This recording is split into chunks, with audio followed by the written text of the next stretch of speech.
total number of digits used in numbering the pages of a book having 299 pages বলছে 299টা page numbering করার জন্য কটা digits লাগবে। তাহলে দেখি প্রথম 1 থেকে 9 অবধি কটা সিঙ্গেল ডিজিট, তাহলে কটা ডিজিট লাগছে 9।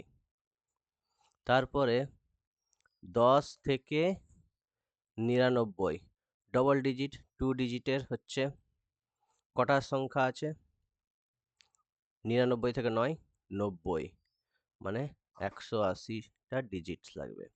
তারপরে কত বলেছে 100 থেকে 299, তাহলে 299 অবধি কত 3 সংখ্যার ডিজিট, তাহলে 3 ইন্টু 299 থেকে 99 বিয়োগ দিলে 200 ইকুয়ালস টু কত হচ্ছে 600।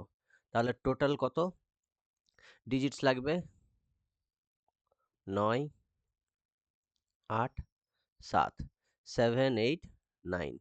তাহলে 299 পেজেসকে নাম্বারিং করতে টোটাল আমাদের 789 ডিজিটস লাগবে। তাহলে আপনারা বাড়িতে ট্রাই করুন 365 পেজেসের কত লাগবে, বা 399 এর করুন, যে কোনো একটা করলে প্রসেসটা বুঝে গেলেই হয়ে যাবে সুবিধা। ঠিক আছে।